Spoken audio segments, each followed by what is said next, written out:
Welcome everyone to this episode of the AskJasonGelios show. I'm Jason Gelios, Michigan Realtor, and I'm going to be sharing with you an example of how much a home seller could expect to pay when selling a home. This example is going to be based off of a $250,000 sales price. This example is not going to account for any concessions or seller credits going back to the buyer.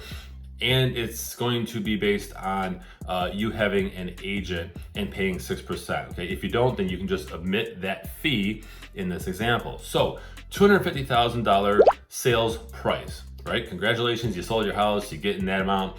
Okay, if you're paying 6% to a real estate professional or professionals, right? Buyer's agent, seller's agent, then you are looking at a total of $15,000 in commission.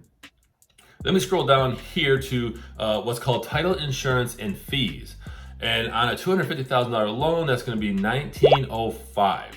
Now, what happens with this, by the way, is I've had sellers say, well, you know, doesn't the buyer pay for all title and all that? Well, no, actually, because what happens is you cover title insurance and then some of the fees involved, and then the buyer covers future title insurance just in case something pops up after the buyer takes ownership, okay? So just be aware that both sides pay some form of title fee, okay? Now, this example is also based in my state of Michigan when it comes to these next two fees. So, state of Michigan, which I believe almost every state has these fees. They may not. Maybe Texas doesn't, because I don't think they have state tax. Anyway, but in my state of Michigan, we calculate this fee based on $8.60 per thousand. So the state tax on a $250,000 home at closing would actually be $18.75. Then you go to the county, and that is estimated at $2.75. So the state gets a tax from you when you sell at closing out of your proceeds, and then the actual county gets a fee as well from you.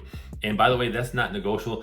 And if you're selling like an investment property, or even if you sold your primary home and you made a lot of money on it, you want to speak with your CPA, by the way, because this is just tax. This is a separate tax that gets paid no matter what.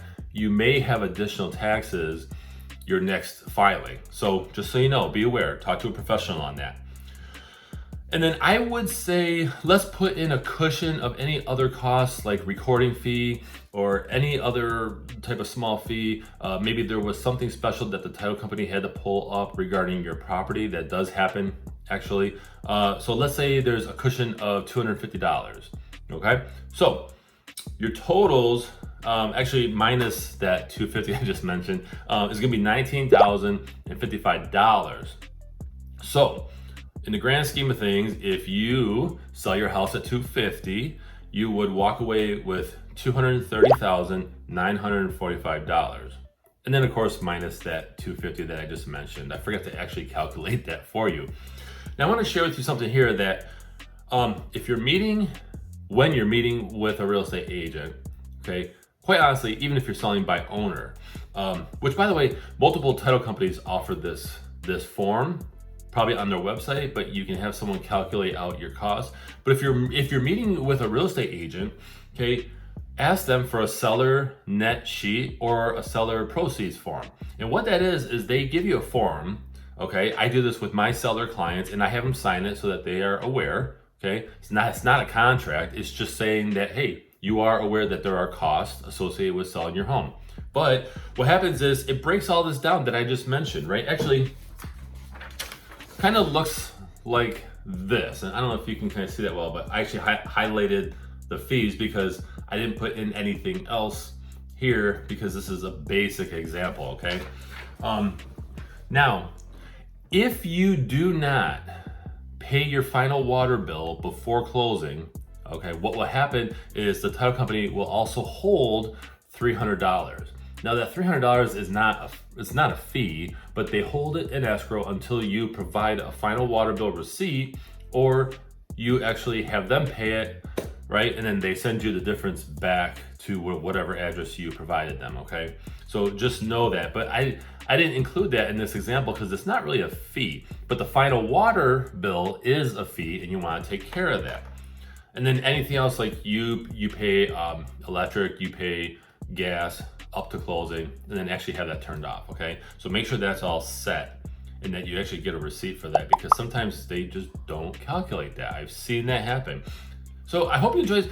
Share your thoughts in the comments. I'd love to talk more and see what your thoughts are on this example. Were you surprised? Did you think it was too many fees? Did you think it would have been more and I kind of clarified it for you? Go ahead and share your thoughts in the comments. Otherwise, I'm Jason Gelios, Michigan Realtor, and I appreciate you watching.